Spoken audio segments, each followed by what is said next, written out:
Fillojmë? Mund të fillojmë? Nderuar zoti Dema, mirë se erdhët në intervistën për prokuror të shtetit. Unë jam Arjan Gashi, kryesuesi i panelit vlerësues për emërimin e prokurorit të shtetit. Në anën time të djathtë, është anëtari jo prokurori i panelit vlerësues zoti Visar Krasniqi, ndërsa në anën time të majt, ashtu siç po shihni, pra është anëtarja prokurore e panelit vlerësues zonja Elza Bajrami Kastrati. Ju me maljen e datës 24 qershor 2026, konform rregullores numër 07/2024 për emërimin e prokurorit të shtetit dhe kryeprokurorëve të prokurorive të Republikës së Kosovës, jeni njoftuar për përbërjen e komisionit dhe mundësinë e paraqitjes së kundërshtimit rreth kësaj përbërmje. Nga ajo që kam pa, ju nuk keni paraqitur kundërshtim rreth kësaj përbërmje, besoj se kjo është e saktë, po. Ju njoftojmë se intervista juaj do të monitorohet nga këto dhe përfaqësuesit që kemi të Uleksit, zyrës së BE-s, pastaj OSBE-s, shoqërisë civile si dhe përfaqësues, po ashtu edhe nga administratat që do na mbështesin në punën tonë. I nderuar zoti Dema, ju njoftojmë se intervista regjistrohet me video dhe audio ingjizim dhe do të zgjatet nga 45 deri në 60 minuta. Gjithashtu para vetes keni aty edhe një fletë të zbrazët dhe një laps, po ashtu më duhet ju kujtoj se ky ingjizim pra përfundimit të këtij, domethënë gjatë kësaj interviste, po dhe intervista tjera që do t'i kemi, njëjta do të publikohet, pra pasi që të përndojnë gjithë intervista me ju dhe gjithë të tjerët. Dijuni qetë gjatë gjithë intervistës, nëse nuk e kuptoni do të pyetjen, do t'ju bajone edhe antarët, mund do me thonë që të kërkoni që ajo të përsëritet prapë në ju që ta keni të qartë pyetjen. Të gjithë antarët e panelit që kemi së këtu, do t'ju drejtojnë pra me pyetje bazuar në kriteret e përgjithshme të poentimit dhe atë duke filluar nga koncept dokumenti, prezantimi i tij, integriteti, aftësitë udhëhece dhe menaxheriale si dhe njëritë profesionale dhe teknike. Dhe eventualisht, domethënë pyetje eventuale plotësuese që ata mund të kenë, ashtu siç parashihet pra edhe me rregullore dhe me letë, sepse pyetjet plotësuese do të vinë më tepër si rezultati i përgjigjeve të juaja që ju jepni. Andaj, i lutem këtu edhe anëtarët e panelit vlerësues që pyetjet të cilat i parashtrojnë të jenë konkrete, ndërsa përgjigjet e juaja që ju do t'i jepni, kërkoj që të jenë pra të jepni si përgjigje të qarta. Nga secili kriter, paneli pra do të parashtrojë nga 3 pyetje. Në kriterin e koncept dokumentit dhe prezantimit të tij, secili anëtar i panelit do të parashtrojë ka një pyetje që në total pra janë 3, kurse për kategorinë e integritetit 3 pyetje paraqiten nga anëtari Visar Krasniqi, nga kriteri aftësive udhëhece dhe menaxheriale unë do t'i parashtroj 3 pyetje, dhe në fund nga kriteri njerive profesionale dhe teknike Elza që është këtu sot me ne, Elza Bajrami do t'i parashtrojë 3 pyetje. Nëse jeni të gatshëm, a mund të fillojmë?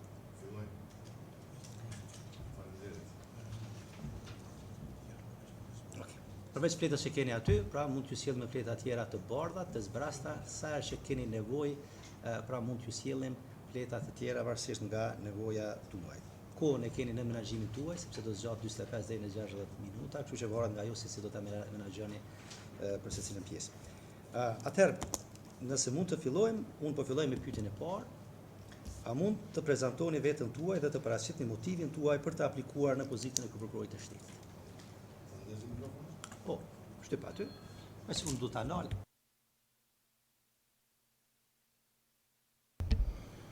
Faleminderit shumë. Fillimisht ju përshëndes juve si antar të komisionit, përshëndes të gjithë pranishmit monitorues. Unë jam Abdul Dema, i lindur me 8/7/1976, prokuror në Prokurorinë Speciale për momentin. Në sistemin prokurorial jam që nga viti 2011, fillimisht si ekspert antikorrupsion, e që nga viti 2014 si prokuror në Prokurorinë e Shtetit. Nga viti 2014 deri në vitin 2018 kam punuar në Prokurorinë Themelore në Prishtinë. Fillimisht në departamentin e përgjithshëm, e që pastaj të emrohem nga kryeprokurori i shtetit i atëhershëm me vendim të tij si prokuror për çështje apo raste të krimit ekonomiko-financiar. Dhe aty kam kaluar një pjesë të mirë të kohës. Në vitin 2018 jam përgjigjur si prokuror në Prokurorinë Speciale të Republikës së Kosovës. Që nga ajo kohë jam marrë me raste të ndryshme, raste të cilat binë në domenin e Prokurorisë Speciale dhe jam provuar në të 4 departamentet. Ato që quhen 4 departamente, e që i kemi pra terrorizmin, krimin e organizuar, korrupsionin, dhe krimet e luftës. Para kësaj, para se të jem pjesë e sistemit prokurorial, kam punuar me programin për zhvillim të kombeve të bashkuara, apo United Nations Development Program, si menaxher i programit dhe njëkohësisht edhe si ekspert për çështje ligjore, draftim të ligjit, çështje penale dhe çështje të tjera që lidhen apo janë lidhur në atë kohë me funksionimin sa më efikas të qeverisë dhe institucioneve tjera gjetse. Aty kam kaluar dikun 3 vite e gjysmë. Para kësaj kam qenë në sistemin doganor apo në shërbimin doganor, të atëherë është quajtur shërbimi doganor i UNMIK-ut, sot është shërbimi doganor i Kosovës, ku kam filluar nga viti 2000 dhe deri diku në vitin 2007, fund 2007-s, ku dhe kam dhënë ndërheqjen nga pozita e drejtorit të drejtorisë së hetimeve për të drejtorin doganor të Republikës Kosovës, njëkohësisht postin e zëvendës drejtorit gjeneral të shërbimit doganor. Kam kaluar në përfaza të ndryshme edhe në këtë institucion, kurse para këtij institucioni kam punuar me UNHCR ose UNHCR, me njerë pas përfundimit të luftës në Kosovë për një vit dhe Këshillin për refugjat të Norvegjisë. Shkurtimisht kjo është përvoja ime për sa i përket aspektit të punëve që i kam kryer dhe aspektit profesional. Njëkohësisht kam diplomuar në Fakultetin Juridik të Universitetit Prishtinës, kam magjistruar në Universitetin Wake Forest, në Winston-Salem, në North Carolina, në Shtetet e Bashkuara të Amerikës, gjenerata 2015-2016, jam alumna i kësaj gjenerate edhe e dini ju vetë se të gjithë ne që kemi diplomuar atje jemi alumna të Wake Forestit, në të drejtën amerikane, me theks veçantë në të drejtën penale dhe të drejtën ndërkombëtare, sepse atje zgjidhen lëndët në bazë të dëshirës së studentit. Pos kësaj kam edhe shumë specializime, profilizime dhe ngritje profesionale të ndryshme. Disa prej tyre i kam bashkangjitur, shumicën prej tyre, një pjesë të tyre jo, sepse nuk ju kam dhënë edhe shumë rëndësi për të qenë ndoshta pjesë e kësaj interviste, jo për shkak të mos rëndësisë të tyre, po për shkak që mos të ngarkoj edhe shumë dosjen time. Por njërën që do ta kisha veçuar është trajnimi apo specializimi im me sistemin prokurorial dhe gjyqësor të Mbretërisë së Bashkuar. Kjo ka qenë një vit program, ka qenë për menaxhim e monitorim të rasteve, ku unë jam përzgjedhur në atë kohë nga sistemi prokurorial i Kosovës, dhe është një program i jashtëzakonshëm për mua, të cilin unë kam pasur fatin ta kryej. Unë personalisht e konsideroj si një lloj magjistrature shtesë, edhe pse nuk quhet e tillë, është specializim, edhe të cilin kam përfunduar me sukses të lartë. Po ashtu kam përgatitje të ndryshme në aspektin profesional, në aspektin menaxherial, flas 5 gjuhë huaja, 4 prej cilave i flas në nivel të jashtëzakonshëm të lartë, anglishtën, serbo-kroatishtën e kemi konsideruar ne, po sot janë gjuhë të dara, serbishtën dhe kroatishtën në nivel shkruaj edhe flas në nivel jashtëzakonisht të lartë, shkëlqyeshëm mund ta them, flas gjuhën maqedone në nivel shumë të lartë, flas gjuhën turqishte në nivel të kënaqshëm dhe flas gjuhën gjermane dhe italiane në nivel më të dobët. Janë më tepër këto të dyja nuk i përmenda, po në rregull. Është që motivi im gjithmonë e kam pa prokurorinë e shtetit si një prej institucioneve kyçe për funksionimin e mirëfillt të shtetit. Një sistem prokurorial i fuqishëm do të thotë një shtet i fuqishëm. Një sistem prokurorial i fuqishëm do të thotë një garancë për të gjithë qytetarët e saj, e atij shteti, qytetarët e Republikës Kosovës. Fillimisht njëri prej motiveve kryesore, pos aspektit tim personal të avancimit në karrierë, është edhe kontributi që duhet ta japë rritja e besimit të qytetarit në sistemin prokurorial, avancimi i standardeve profesionale në sistemin prokurorial. Këto i keni edhe në koncept dokument të cekur, të cilën e keni para vetes ju dhe unë.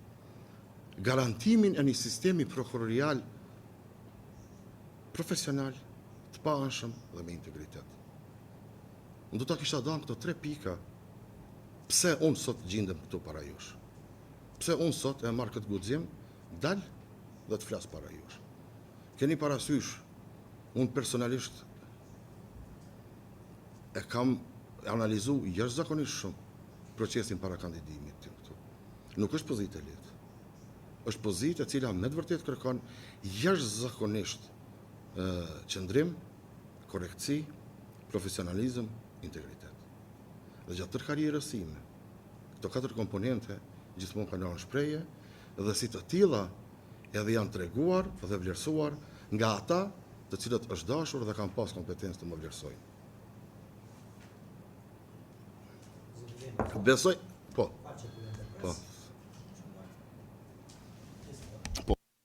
Falë që pjo ndërpres, nëse mundesh, pjesën e materialit që ke sjell, veç ta lesh anash ta mbyllësh, për shkak të korrekcisë. Jo, nuk lejohet ajo pjesë që ta kesh dhe vazhdosh me pjesën tjetër. Ke çka duhet, ta kesh një letër të bardhë, cilën do ta shfrytëzosh për shënime eventuale që mund të marrësh. Faleminderit për mirë kuptim. Pra të gjitha ato që i thasht, në aspekt profesional, në aspekt të integritetit tim personal, në aspekt të dëshirës sime që ta shoh një sistem të avancuar prokurorial, më kanë motivuar, konkretisht për pyetjen e juaj, ta bëj përmbledhje, më kanë motivuar që unë sot të gjindem këtu pranë jush.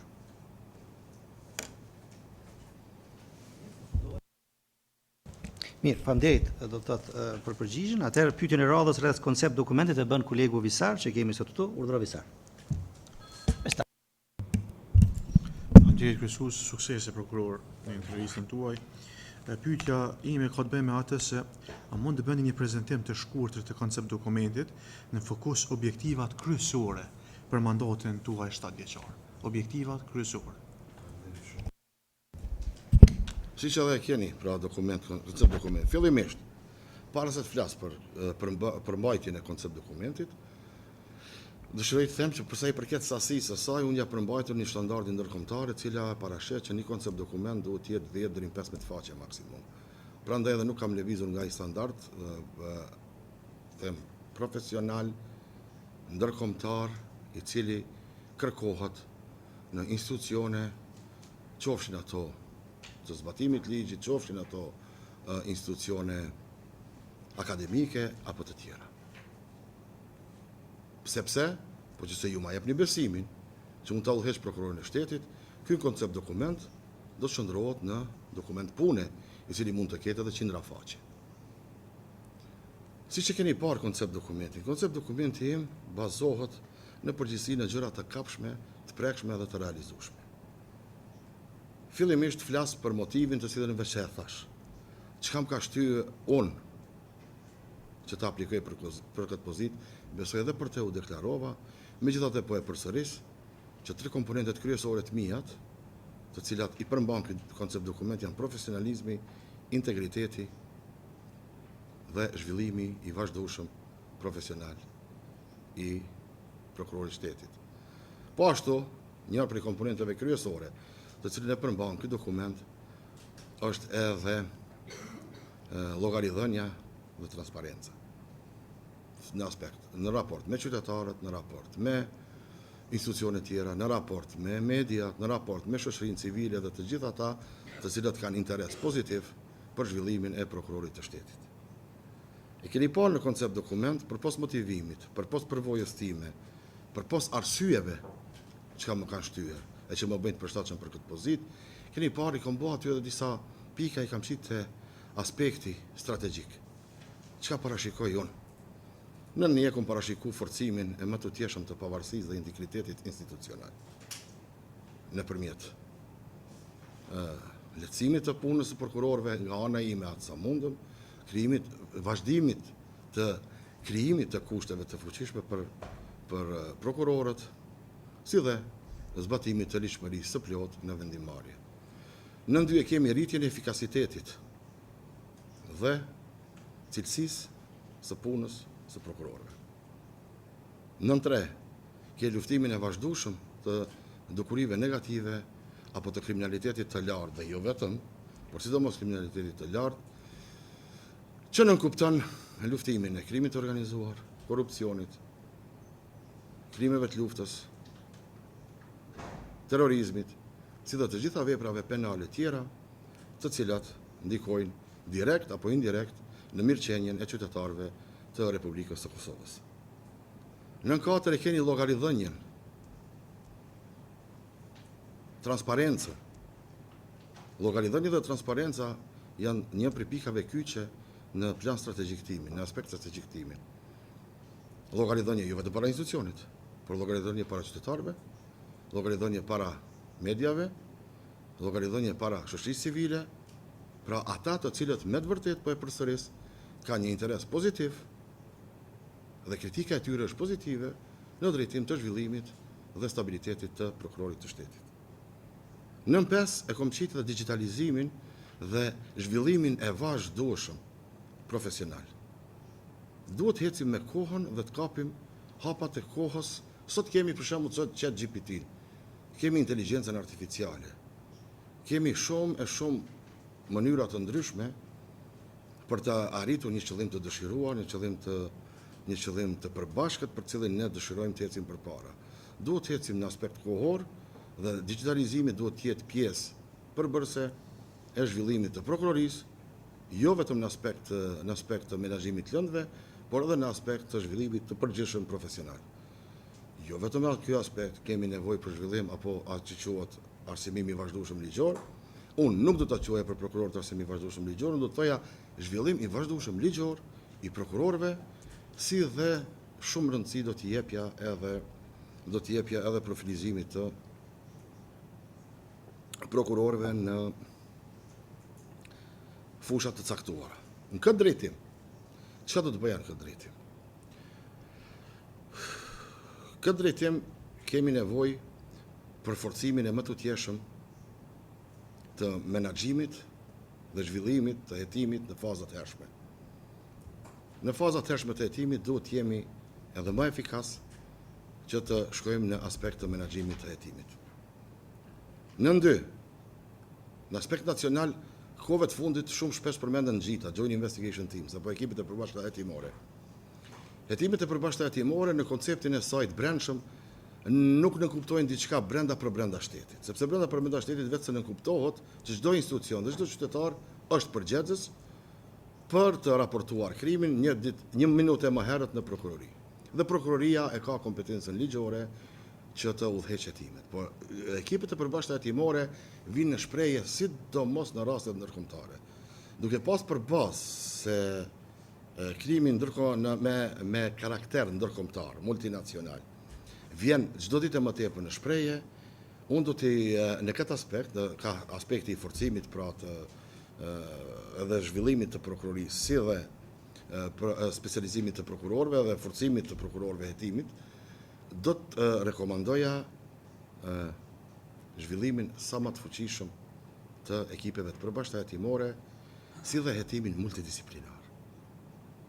Kjo lidhet për mu shumë është më rëndësi në aspekt nacional, në aspekt lokal apo regional, si dhe në aspekt ndërkombëtar. Ka pika e tretë përpos kësaj është ngritja e bashkëpunimit apo vazhdimi i ngritjes së bashkëpunimit ndër institucional në mes neve si prokurori dhe institucioneve tjera fillimisht, që janë në vit parë frontit i qymë ashtu policinë, doganat, administratën tatimore, Agjencinë Kosovare të Inteligjencës, edhe institucione tjera të cilat janë me rëndësi në këtë aspekt. Pjesa tjetër e koncept dokumentit flet për raportin tim lidhur me propozime që unë e kam plan t'i bëj në qoftë se ma jepni besimin. Propozime konkrete për zhvillimin e më të tjeshëm dhe forcimin e prokurorisë së shtetit. Kuptohet kjo bëhet në koordinim të plot me Këshillin Prokurorial të Kosovës dhe propozimet e mia do të shpalosen shumica prej tyre, mos them shumica, por shumica dërmuese prej tyre do të shpalosen dhe do të diskutohen fillimisht me Këshillin Prokurorial të Kosovës e pastaj edhe me të gjithë prokurorët tjerë apo në sistem të interesuar. Keni parë në një pikë, unë e kam thënë ndoshta një propozim që unë e parashikoj derisa jemi në bazë të nenit 109 të Kushtetutës së Republikës Kosovës, jemi të definuar si entitet kushtetues i pavarur, Gjithmonë kam menduar dhe e mendoj edhe më tutje që ne duhet të kemi një linjë veçantë buxhetore. Dikush mund ta ketë keq kuptuar dhe thotë, po ne nuk jemi kompetent për të krijuar linjat veçanta buxhetore. Nuk asnjë moment unë nuk kam thënë që unë do të krijoj linja buxhetore. Apo ne si këshill apo mendoj prokurori i shtetit do të krijojmë linja buxhetore. Unë kam thënë do të propozoj krijimin e linjës veçantë buxhetore, sepse derisa jemi si entitet i pavarur, jemi në bazë të 109 të definuar si të pavarur si prokurori i shtetit, mendoj se duhet të kemi edhe një linjë të veçantë buxhetore që ne vetë si sistem prokurorial, si prokurori e shtetit, si Këshill Prokurorial i Kosovës, të ulemi, flasim, definojmë në mënyrë të qartë, në mënyrë të pastër, në mënyrë të ndershme nevojat tona financiare për zhvillim të matutjeshëm të sistemit ton prokurorial. Janë sfidat e ndryshme që i kam parapa une, por disa i kam përmend në koncept dokument. Një prej sfidave kryesore edhe më tutje ngjelet mbi ngarkesa me lëndë. Kemi jashtëzakonisht shumë lëndë. Sfidë tjetër e shoh zhvillimin e matutjeshëm të aspektit të hetimeve, që nga faza e hershme që përmenda më herët, e deri te përgatitja akt akuzës dhe jo vetëm, përgatitja edhe e vendimeve tjera, të cilat kanë të bëjnë me pjesë të tjera të procedurës, se jo gjithnjë kuptohet procedurat tona përfundojnë me ngritje të akt akuzës. Përfatësimi sa më i mirë në gjykata. Mendoj se juristi i mirë me pak fjalë duhet të përmbledh shumë, duhet të thotë shumë. Nuk jam i thari sasisë, jam i thari cilësisë asaj çka kemi, çka shkruajmë dhe çka e themi. Prandaj mendoj që edhe kjo është një prej sfidave me të cilat ne ballafaqohemi. Sfidë tjetër është ngritja, të cilën unë e shoh. Sfidë tjetër është ngritja e aspektit të bashkëpunimit ndërkombëtar. Bashkëpunimi ndërkombëtar. Përmenda më herët, ekipet e përbashkëta hetimore të ashtu quajtura gjit janë një prej elementeve në të cilat unë personalisht e mendoj dhe do ta propozoj që të zhvillohemi në mënyrë të vazhdueshme, të krijojmë kontakte në mënyrë të vazhdueshme, nëpërmjet Eurojustit, nëpërmjet Europolit, në nivel regional me shtetet me të cilat kemi vetë marrëveshje MLA, marrëveshje për bashkëpunim bilateral, edhe kështu me radhë. Çka kemi tjetër në koncept dokument, të cilën unë ndoshta nuk e përmenda, po më fal.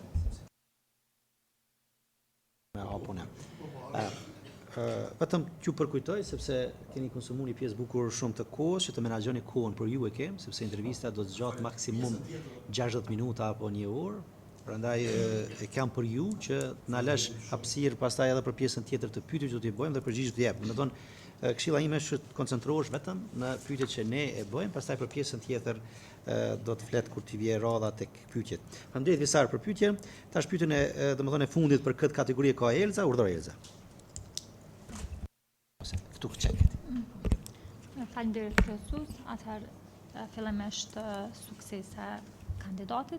Pyetja jonë nga pjesa e koncept dokumentit ka të bëjmë në bazë të vizionit tuajt paraqitur në koncept dokument. Cilat do të ishin disa nga veprimet e para që do t'i ndërmerrnit si kryeprokuror i shtetit?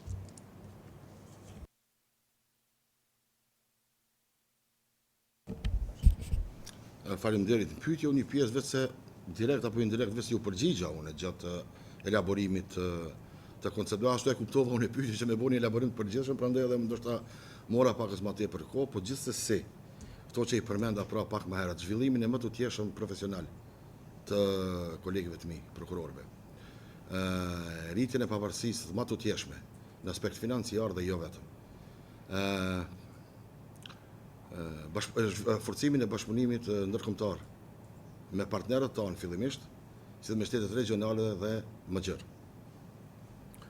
Aspektin e buxhetit që e përmenda, të cilën unë do të luftoj personalisht me propozimet e mia, që të kemi një linjë veçantë buxhetore ku ne do të jemi të pavarur edhe në aspekt financiar. Komunikimin e vazhdueshëm, rritjen e bashkëpunimit, vazhdimin e rritjes së bashkëpunimit, po them gjithçka, vazhdimin e ngritjes së bashkëpunimit në mes neve dhe institucioneve përgjithëse në Republikën e Kosovës për ndjekjen e veprave penale dhe jo vetëm këtyre institucioneve. Këto janë disa nga pikat kryesore të cilat I keni edhe në koncept dokument të përmendura që mos të zgjatëm më tepër edhe shkaku I kohës, ndoshta, po për çdo detaj tjetër e keni koncept dokumentin të cilin unë në mënyrë më detale në vija të përgjithshme e thash sepse është koncept dokument, nuk është plan pune, I kam përmendur. Faleminderit. Faleminderit edhe juve. Atëherë vazhdojmë me pyetjet nga pjesa e integritetit, ashtu sikur që ju njoftova. Këtë pjesë do ta parashtron tri pyetje nga pjesa e integritetit, kolegu ynë Visar Krasniqi. Urna Visar. Në pjesën e integritetit do të thotë janë 3 pyetje. Pyetja por është pyetje standarde që përcakton vetë udhëzuesi. Është pyetje që nuk I lën diskrecion panelit me vonë, po është pyetje standarde, atëherë po lexoj pyetjen, ndoshta ke pas mundësi edhe me pas sepse është pyetje në udhëzues, është publike. A ka ndonjë gjë në jetën tuaj personale apo profesionale, qoftë edhe nga e kaluara apo sipas njohurive tuaj, a është dikush nga familja apo miqtë tuaj që nëse do të bëhe e njohur për publikun e gjerë, mund t'ju sjell ju apo sistemin prokurorial në një situatë të mos respektimit ose të vënë në dyshim integritetin, autoritetin apo qëndrimin tuaj si prokuror? Faleminderit për pyetjen. Zë Krasniqi. Në djenin time jo, përkundrazi, qoftë në aspekt tim personal, po dhe në qoftë për aspekt familjar, jam dhe jemi një prej familjeve të respektuara në qytetin e Prishtinës dhe më gjerë. Unë jam I lindur në Prishtinë, kam përfundu gjithë shkollimin në Prishtinë, jam rritë në Prishtinë. Në aspekt personal të imin, nuk ka as një vrejtje të vetme, të cilin unë për këto 29 vite me 8 korik bëj 50, kam pasër. Po ashtu dhe familja ime. Prindët e mi ndjerë kanë qenë njerëz të respektuar, njëri gjyqtar Gjykatës Supreme, tjetra mjekë. Nuk ka, në aspekt familjar po flas tash, jo vetëm personal, nuk ka ndonjë vrejtje e cila apo jemi ballavaçu ndonjëherë në jetë me ndonjë problematik. Qoftë ajo, çfarë do karakteri, jo vetëm penal. Në aspekt profesional ju them se që nga fillimi I karrierës time, dhe deri sot ku jam këtu, gjithmonë jam vlerësuar në superlativa. Jeta ime dhe profesioni im kanë treguar ekselencë. Jo vetëm se po e them unë, po sepse ashtu I tillë, në aspekt profesional jam vlerësuar dhe në aspekt personal kam krijuar miqësi e shoqëri me njerëz dhe me raporte ndryshme. Pra, në djenin time unë nuk e di, mund të ketë pas në ndonjë kundërvajtje në trafik, unë shumë më herët se nuk e di, nëse flasin bashkë deri në nivelin më të fundit të shkeljes ligjit, apo sjelljes time si qytetar dhe si profesionist në institucionet ku kam punuar, por në këtë aspekt jam totalisht I pastër dhe e vlerësoj veten si jashtëzakonisht të denj që në aspekt të integritetit të vazhdoj të përfaqësoj, po që se ma jepni besimin në mënyrë të tillë. Pse, më falni, nëse mundem edhe një fjali me kështu. Aspekti më I mirë I menaxhimit është në qoftë se veten e qetë si shembull për të tjerët. Pra si menaxher shumë është më rëndësi që të punosh me shembull personal. Dhe shembullin personal pastaj ta dash edhe me të tjerët. Faleminderit.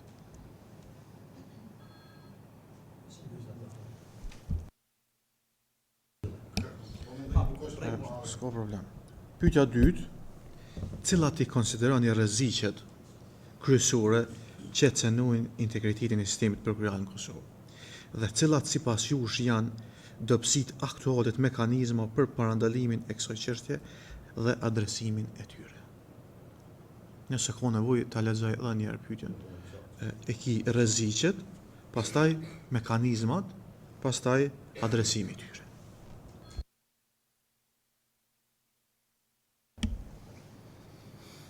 Pak diçka fola për atë aspekti I elaborimit të koncept dokumenti që lidhet me pyetjen e juaj zoti Krasniqi.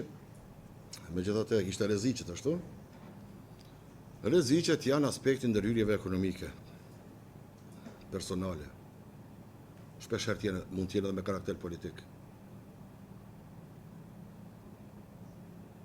Nuk është që kam ndonjë shembull konkret, që kemi pas, të cilën mund ta shpalos sot para jush,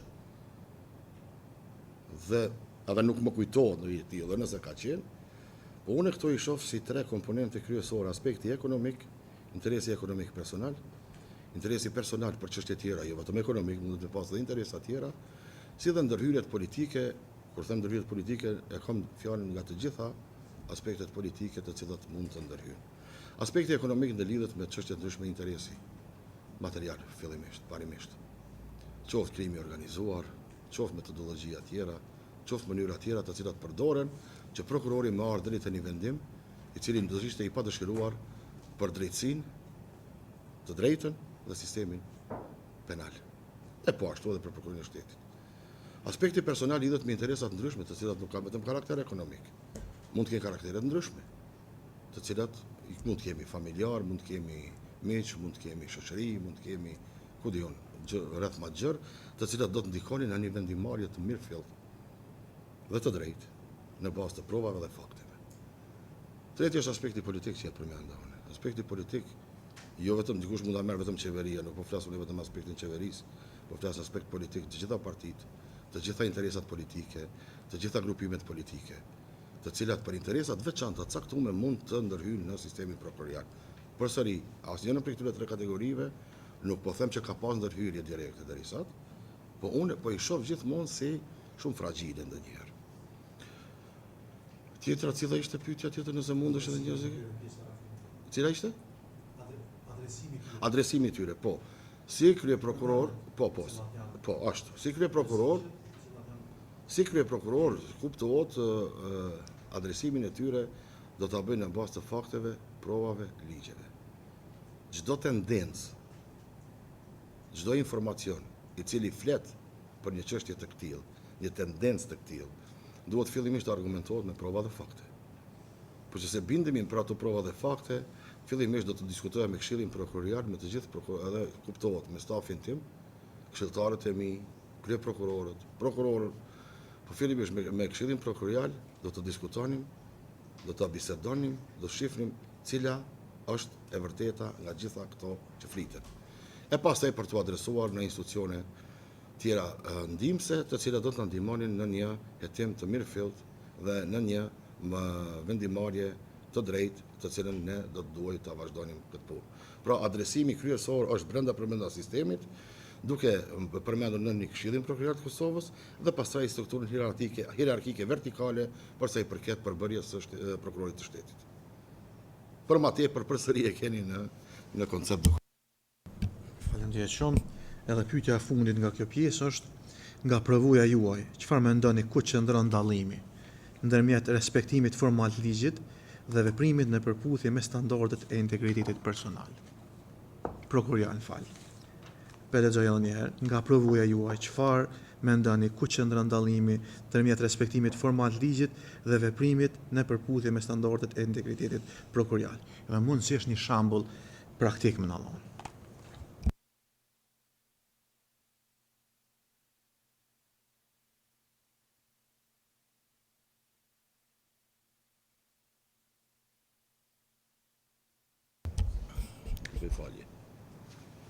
Pra, në aspekt lidhur me pyetjen e juaj, pjesa e parë ka të bëjë me respektimin formal të ligjit. Ne jeni kaq tot këte.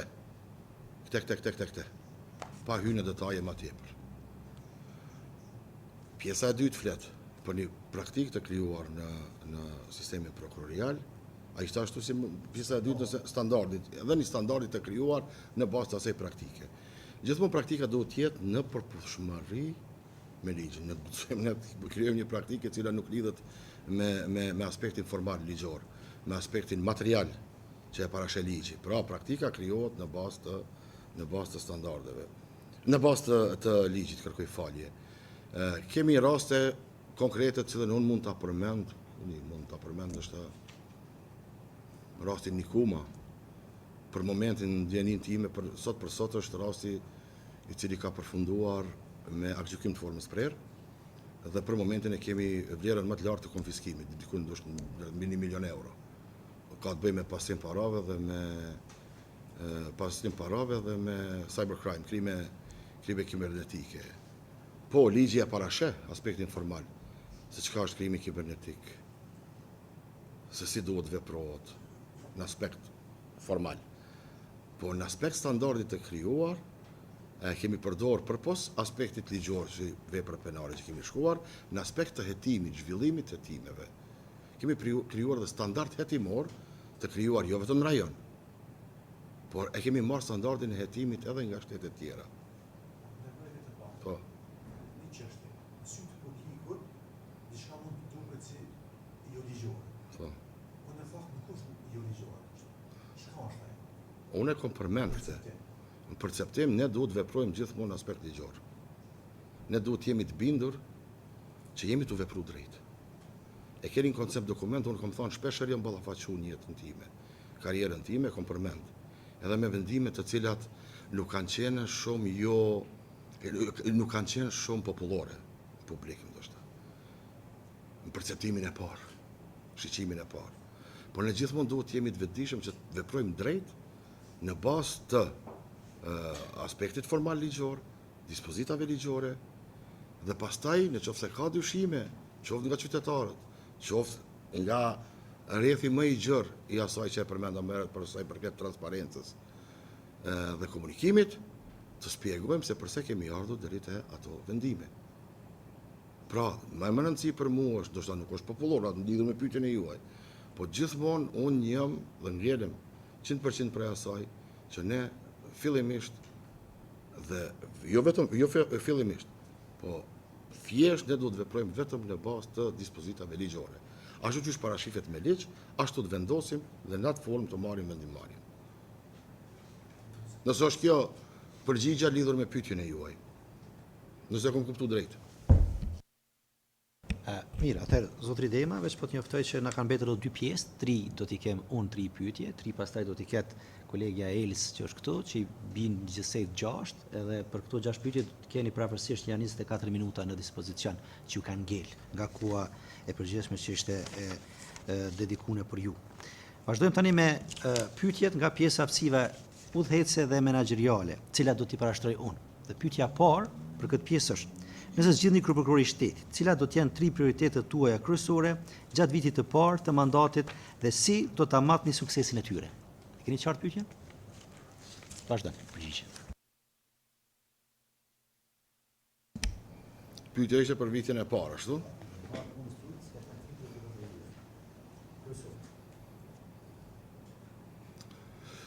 Po në ne është ashtu quajtura në aspektin menaxherial në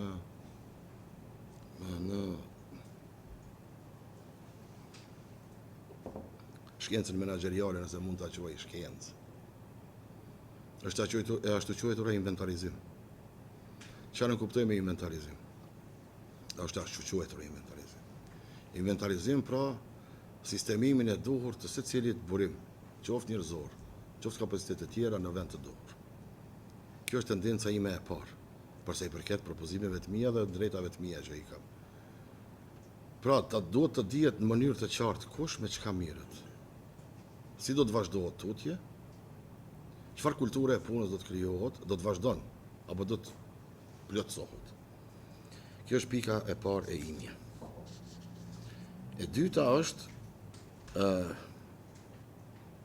komunikimi i përbashkët me Këshillin Prokurorat të Kosovës për zhvillimin e më të tjeshëm, ngritjen e më të tjeshëm të kompetencave që bien në domenin tonë, për sa i përket zhvillimit profesional, zhvillimit financiar dhe krijimit të praktikave të mira në mes të prokurorive të ndryshme, për sa i përket edhe rasteve tjera. Nën 3, forcimin dhe zhvillimin e komunikimit me partnerët tanë vendor, institucionet e ndryshme, primare, sekondare, si dhe forcimin dhe zhvillimin e më të tjeshëm të partneritetit tonë me partnerët tanë ndërkombëtar, e sidomos me shtetet dhe institucionet të cilat kanë pas dhe kanë gjithmonë qasje proaktive që ofrojnë ndihmë dhe që ofrojnë asistencë për neve si prokuror. Në këto 3 pika unë do të doja pjesën e vitit të parë. Pra, fillimisht prandaj përmenda inventarizimin. Ashtu quhetur inventarizim. për sa i përket institucionit ton, unë duhet të jem edhe më familjar me atë se ku gjindemi dhe ku tentojmë të shkojmë. Unë kam sot për sot si prokuror special, unë kam disa informata, por nuk mund të kemi informata se çka ndodh në aspekt menaxherial, çka ndodh prokurorit shtetit, cila është strategjia, çka thotë ajo strategji, a ka nevojë strategjinë ndërkohë me diçka të plotësohet apo të ndryshohet. Pra gjitha këto janë pjesë të cilat unë i shtina në pikën e parë për vitin e parë. Sepse viti i parë është një periudhë, në mendim timin është një periudhë jo shumë e gjatë. Është periudhë e shkurtë ku ti duhet të bësh disa identifikime, e cilat edhe vlerësime, e cilat pastaj do të shndrohen në metodologji pune për 6 vite të ardhshme. E dytë e kësaj pyetje ishte si do ta matni suksesin e tyre. Çtyne që i thatë, 3 prioritetet vitin e parë, se ta matni suksesin. Po suksesi matet në fundit në bazë të performancës së secilit. Pra bëhet vlerësimi i performancës së punës për secilin akter në këtë proces, me vetë rezultatet të cilat do të shihen në praktikë,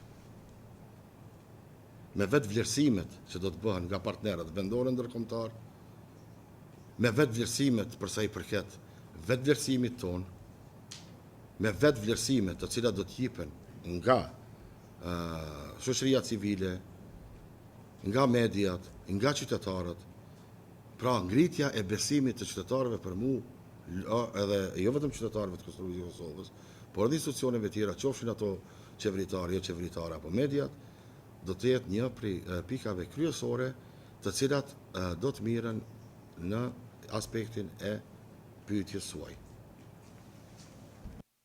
Faleminderit zotri Dema. Atëherë pyetja e dytë që hyn në këtë kategori të aftësive udhëheqëse dhe menaxheriale është kjo. Nëse nga raportet e brendshme, domethënë nga raportet që raportohen brenda sistemit të prokurial, rezulton se disa prokuri kanë performancë më të ulët në krahasim me disa prokuri të tjera për një periudhë caktuar kohore, cilat masa menaxheriale do të intermerrnit për t'i adresuar, domethënë, këtë situatë, po ashtu në njërin anë, pra me adresu dhe në anë tjetër për me ruajtur pavarësinë funksionale të prokurorive dhe prokurorëve. Domethënë, nëse nga raportet e brendshme rezulton se disa prokurori kanë performancë më të ulët në krahasim me disa prokurori tjera për një periudhë caktuar kohore, cilat masa menaxheriale do të intermerrnit për të adresuar situatën dhe ruajtur pavarësinë funksionale të prokurorëve. E ke qartë pyetjen?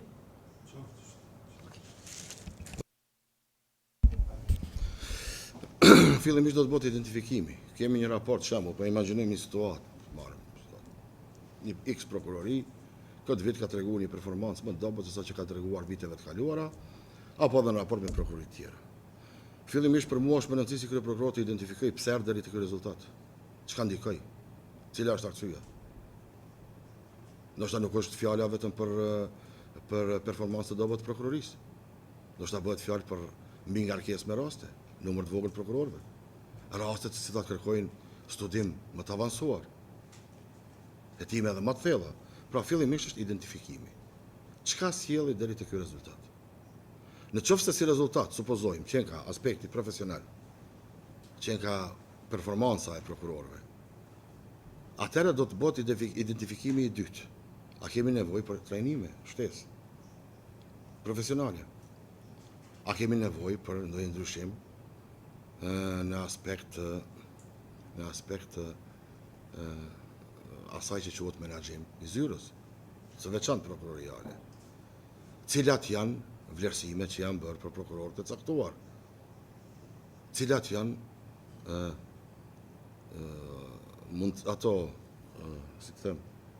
cilat janë metoda që i ka përdorur kryeprokurori asaj prokurorie të veçantë? Pra fillimisht bëhet identifikimi i problematikës, ku qëndron problemi. Dhe pastaj shkojmë në procese tjera. Gjithsesi, se këto çështje do të diskutoj edhe me Këshillin Prokurorial të Kosovës, krejt varet nga rezultati përfundimtar që na del, qoftë rezultati që flet në aspekt pozitiv. Pozitiv po them për mos një performancë më të dobët, por nëse flet në aspekt pozitiv, pozitivitetin këtu e marr në atë aspekt që kanë pas mbi ngarkesë me lëndë, apo ka natyra e lëndëve ka qenë e tillë që ata në bazë të standardit tonë të krijuar si Prokuroria e Shtetit dhe Këshilli Prokurorial i Kosovës nuk kanë arritur ta tejkalojnë apo ta arrijnë Dhe pastaj edhe deri në metodat e fundit, të cilat nuk do të dëshiroja të isha asnjëherë, po deri te mënyrat e fundit, deri te ndonjë keq përdorim i mundshëm i detyrave dhe të drejtave që i burojnë nga marrëdhënia e punës. Pra, identifikimin, diskutimin me Këshillin Prokurorial, ndërmarrjen e veprimeve konkrete për zgjidhjen e asaj situate. Këto 3 pika e daj çështjen për sa i përket pyetjes.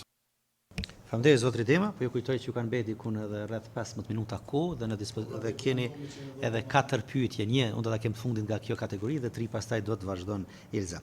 E fundit nga kjo kategori është nëse gjatë mandatit tuaj ndodh një rast me interes të lartë publik që shoqërohet me kritika ndaj sistemit prokurorial dhe humbje të besimit të publikut, si do ta udhëhesnit institucionin në atë situatë dhe cilat do të ishin veprimet tuaja të para? Keni qartë pyetjen? Nëse ekspozohen dhe kritika? Po, ndaj kritikave, për një rast që ka interes për publiku. Po. Një Një rast me interes të lartë publik. Keni qartë? Vazhdo. Të them të drejtën, kryesues, pak e përmenda më herët, po e them pakës më gjithësisht tash. Në përvojë time jam ballafaqur edhe me kësi rast. Pa qenë hiç prokuror. Si prokuror.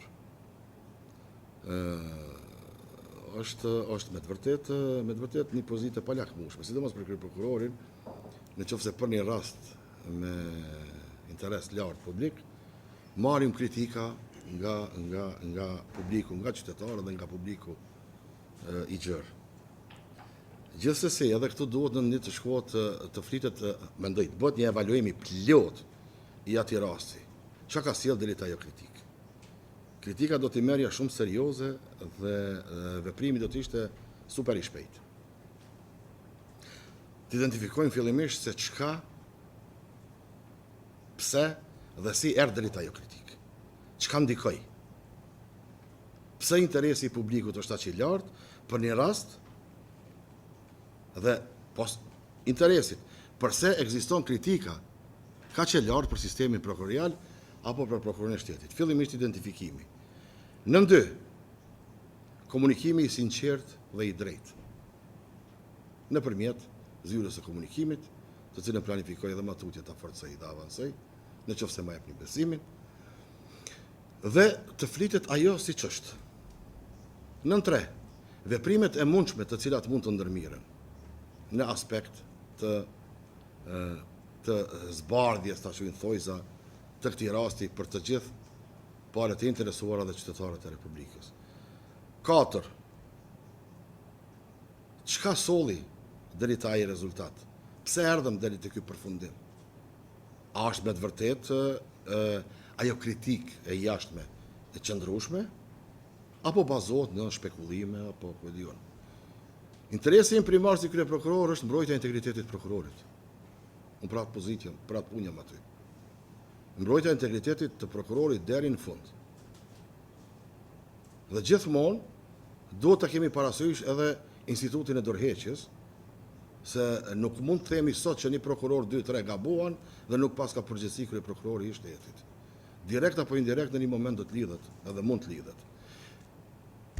Mos të zgjerohem më tepër. Në mbrojtja e integritetit të prokurorit, deri në moment kur kuptohet që ai prokuror ka keqpërdor detyrën e vet zyrtare, ka keqpërdor të drejtat dhe obligimet e veta, dhe ka vepruar jo konform ligjit, po konform interesave të veta, të cilat mund të jenë ekonomike, personale e të tjera, të cilat i përmenda edhe më herët.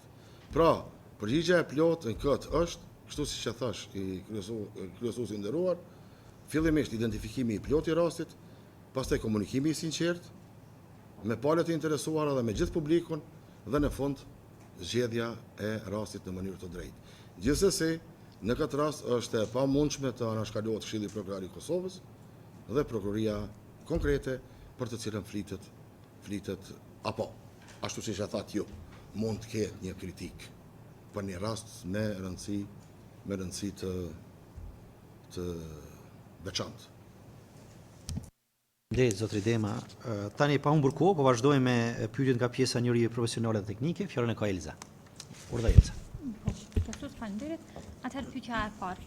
si kryeprokuror I shtetit, çfarë masash konkrete do të ndërmarrnit për të siguruar që të gjitha prokurorit në Republikën e Kosovës të respektojnë standardet kushtetuese dhe ndërkombëtare për të drejtat e njeriut gjatë ndjekjes penale, veçanërisht në rastet e ndalimit dhe paraburgimit në njërin anë dhe parimin e prezumimit të pafajësisë në anën tjetër.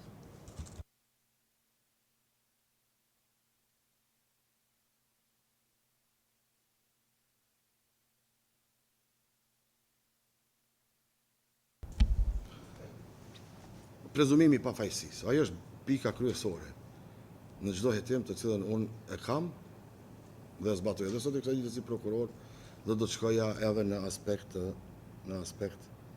do ta vazhdoja në aspekt të kryeprokurorit të shtetit, po që se e marr besimin për ta udhëhequr këtë pozitë. Është kushtetuta, janë ligjet e veçanta, është ligji penal, kodi penal kërkoj falje, të cilat e definojnë çështjen e drejtave të njeriut dhe mbrojtjes së tyre. Ne kemi adoptuar këto konvente edhe pa qenë anëtare sot për sot Kombeve të Bashkuara, ashtu siç e dim të gjithë, dhe si të tilla, si paketë janë të përfshira nëpërmjet kushtetutës dhe kodit penal, zbatueshme edhe tek ne. Pra, prezumimi I pafajësisë është një prej pikave kyçe, kryesore, për sa I përket mbrojtjes së të drejtave të njerëzit dhe lirive themelore të tyre. Si të tilla, ato vetëm vetë se I zbatojmë sot. Nuk është që nuk I zbatojmë. Nuk është që unë si kryeprokuror do ta sjell një novitet aty. Sepse sot si kemi zbatuar, por ne sot I zbatojmë. Unë do të vazhdoj me forcimin e zbatimit të tyre.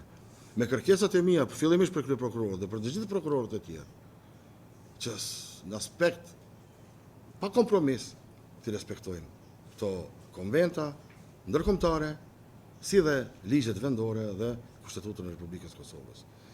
Po që se kjo është bazamenti I një hetimi të mirëfillt. Pa këtë nuk ka hetim të mirëfillt. Pa respektimin e plot të drejtave dhe lirive themelore të njeriut, prezumimin e pafajësisë, hetimin e mirëfillt, nuk do të kishim rezultat konkret në zhvillimin e hetimeve. Pra, unë do të vazhdoj, e nderuara zonja Bajrami Kastrati, me avansimin, forcimin dhe zbatimin e plot për sa I përket kategorisë së mbrojtjes së të drejtave lirive, kësaj konventave ndërkombëtare dhe kushtetutës e ligjeve vendore që flasin për mbrojtjen e lirive dhe të drejtave themelore të qytetarit, e në këtë rast normal edhe të ndaluarit, pandehurit apo të akuzuarit. Pyetja e dytë, cili është vizioni juaj për zhvillimin e kapaciteteve të specializuara të sistemit prokurorial në fushat e korrupsionit të nivelit të lartë, krimit të organizuar, krimit kibernetik dhe konfiskimit të pasurisë. Dhe e dyta, si do ta shfrytëzonit dhe avanconit përdorimin e sistemit SMEL për të rritur efikasitetin dhe transparencën në ndarjen e lëndëve dhe monitorimin në kohë reale të performancës të prokurorëve në të gjithë vendin. Do të thonë, një pyetje është këto. Pjesën e parë e keni me fushat e specializuara ku janë korrupsioni në nivelit të lartë, krimi organizuar, krimi kibernetik dhe konfiskimi I pasurisë, dhe e dyta sa I përket sistemit SMEL, shfrytëzimit dhe avancimit të tij. Pakës për te, shumë me rëndësi është, gjithmonë kom thonë, gjithmonë edhe kom kërku, atë sa kam pas kompetencone me kërku, që specializimet në fushat caktuara, sidomos në të fushat që I përmendet ju, krimin organizuar, korrupsionin, dhe vepra tjera penale që bie në domenin e kriminalitetit lartë, kërkojnë specializim të avansuar e profilizim të prokurorëve. Specializimi avansuar e profilizimi prokurorëve. Janë fusha ose krimi kibernetik që e përmendet, me dark web, me deep web, me të cilat kërkojnë me të vërtet një njohuri jo vetëm profesionale ligjore, po kërkojnë edhe një njohuri tjetër bazike ta quaj, mos them fail, po ndoshta bazike si prokuror, që ti të mund të notosh lirshëm në një hetim. Të mund të jesh I suksesshëm në një hetim. Pra, për këto, unë jam kategorik, që duhet kemi trajnime vazhdueshme për zhvillim e profilizim prokurorëve. Sot për sot shumica e këtyne veprave penale që I përmendet ju, bin në kompetencën e prokurorisë speciale, por jo vetëm. Kjo nuk do të thotë që vetëm të kemi trajnime vetëm për prokurorët prokurorisë speciale. Ne kemi departamente të dara në cilat punojmë. Por ka trajnimet të cilat mbahen si të tilla. Por trajnimet duhet të identifikohen konkretisht nga kryeprokurori i shtetit dhe nga Këshilli Prokurorial, bashkërisht me kryeprokurorët tjerë të prokurimeve themelore, e speciales, e të apelit, të bëhet identifikimi i duhur. Ne kemi pas të nderuar anëtarë të komisionit, jeni edhe vetë dëshmitar, kemi pas trajnime të cilat janë quajtur ndoshta si të tilla, por në esencë nuk kanë pas në përmbajtje të duhur. Pra duhet bëhet identifikim konkret. Çka, nëse flasim për krimin e organizuar, çka konkretisht duhet në një trajnim caktuar në një trajnim i caktuar të përmbaj. Për çka prokurorët tanë të cilat ne kemi vendosur të profilizojmë për një fushë të caktuar. Çka janë mangësitë e tyre? Identifikimin e mangësive të tyre. Çka kërkohet për të pasur sukses sa më të lartë në hetimin e mirëfillt dhe në përfundimin me sukses të këtyre rasteve. Pra kjo është ajo pjesa kryesore e imja ku unë e shoh si shumë me rëndësi specializimin apo zhvillimin profesional të vazhdueshëm, si dhe profilizimin e prokurorëve në një fushë të caktuar. Gjithmonë thot ka dhe kontramendime kësaj e nderuar Zoja Bajrami Kastrati. Ka dhe mendime të kundra se thot, ka dalë, nëse ne profilizojmë prokurorët, ndoshta ju japim aty në një komoditet të madh, që tërë karrierën e vet me punu këtu edhe në një formë apo tjetër mund të vi deri te edhe sukseset po mendoj te rezultatet pa dëshirueshme. Unë jam kundër kësaj. Është koha që ne të profilizohemi. Është koha të profilizohemi dhe të kemi prokurorë specializuar për çështje të caktuara. Jo vetëm kjo, jo vetëm veprat që i përmend, disa prej tyre i përmendën. Unë e shoh në çështje të sportit, unë e shoh në çështje më tjera, ku ne duhet të kemi prokurorë të specializuar, të cilët dinë se si duhet të veprohet në një moment të caktuar. Pra, shumë është me rëndësi dhe patjetër se unë do t'i jap rëndësi dhe propozimet e mia do shkojnë këtë drejtim dhe vendimarrja ime do të jetë këtë drejtim, ka specializimi dhe zhvillimi i vazhdueshëm profesional. Faleminderit. Pyetja e tretë dhe e fundit, nëse gjatë mandatit tuaj si kryeprokuror paraqiten Se mbeta për Smirin bash, kërkoj falje. Po, për sa i përket Smiri, Smiri e kemi në funksion, e dim si funksionon, sidomos ne që jemi sistem prokurorial, me gjithë mangësitë e veta që i ka, është një arritur shumë e madhe. Sepse kemi arritur, flasim për atë që unë fillim me quajta digitalizim. E që na duhet patjetër. Domethënë vetë se kemi filluar me punu me të. Normal, secili fillimi ka vështirësitë e veta. Ka çështje që ndoshta themelore, bazike, të cilat Smiri nuk i parasheh. Për shembull, nuk ekziston një vepër penale të caktuar atje dhe përshkrimin si të tillë nuk mund ta bësh në rubrikat ku kërkohet. Megjithatë, është një hap shumë i mirë, i cili kërkon edhe më tutje zhvillim, që ta lehtëson punën e prokurorit, e lehtëson komunikimin me gjykatat fillimisht dhe me institucione tjera primare të zbatimit ligjit, po ashtu është i qasshëm dhe duhet të jetë i qasshëm, në qoftë se jo në tërësi pjesërisht, edhe për opinionin e gjerë. Ata, opinionin e gjerë, nuk kupton ato që i thash më herët. Veç duke llogaritë dhe kohën, nëse gjatë mandatit tuaj paraqiten pretendime serioze për shkelje disiplinore ndaj një kryeprokurori të një prokurorie, si do të asiguronit zhvillimin e një procedure disiplinore të pavarur, të paanshme dhe transparente, duke ruajtur njëkohësisht integritetin dhe besimin e publikut në sistemin prokurorial? Nderit e nderuar, unë besoj u përgjigja këtë pyetje më herët, po jo për kryeprokuror, megjithatë do ta përsëris, është një në bazë të ligjit, në bazë të kompetencave të mia, unë do të veproj në këtë aspekt. Do të veproj jo personalisht, por në këtë aspekt do të kërkohet, nga unë krijimi i komisionit ashtu siç parashihet me ligj, fillimisht disiplinore, që të mirën me vlerësimin, fillimisht me vlerësimin, se a me të vërtetë ekziston ndonjë veprim i caktuar i kryeprokurorit, i cili bie ndesh me ligjin apo dispozita tjera sekondare ligjore, të cilat janë në fuqi. Këto si hapin e parë. Nuk do të shkojmë në të vepra penale, ekziston u boa u kiameti kërciti. Fillimisht do të më marr qetë. Kjo ka të bëjë me presionin të cilën ne kemi si kryeprokuror. kjo ka të bëjë me vendimarrjen edhe kur je që lidhet me pyetjen e zotit Jasniqit më herët, që më tha si do të veproje nëse je në presion të jashtëm, në presion të publikut, në presion të institucioneve tjera. Pra, një vlerësim i asaj që quhet me kohë të ftohtë, i bazuar në fakte, prova, evidenca. Ku, si, çka. Në qoftë se supozojmë pas ka ndodhur një vepër, ka mekanizma të para me listë, si komisionet disiplinore, procedurat disiplinore që janë, po dhe matutjet e veprat penale shkojmë, të cilat do të vepronin ashtu siç parashifet me dispozitat ligjore. Unë si krye prokuror e kam kompetencë time edhe shkarkimin, ndoshta po mendoj propozimin e shkarkimit për një krye prokuror, do të ishim në diskutim me Këshillin Prokurorial të Kosovës, ta shohim rezultatin. Me rëndësi, domethënë pa dash periodikim çështjes, fajësi apo pa fajësi, do të veprohet konform dispozitave ligjore primare dhe sekondare në fuqi, të cilat parashohin procedurat e ndryshme, qoftë disiplinore dhe ato tjera penale të tjera, deri te komisioni disiplinor. Faleminderit. Faleminderit zotri Dema, atëherë veç po i ofrohemi fundit të kësaj interviste, 20 sekonda na kanë mbet, nuk besoj, a keni diçka tjetër për shtu për këtyre çka i cekum? Sepse edhe kohën e kemi të limituar. Unë ju falenderoj, do të thotë për përgjigjet. Po, shpejt, sepse jemi jashtë kohës. Unë mundova me përmbledh sa më tepër atë që kam qitë koncept dokument, për më tepër e keni koncept dokumentin dhe faleminderit për mundësinë që ma keni dhënë që sot të dalë para jush.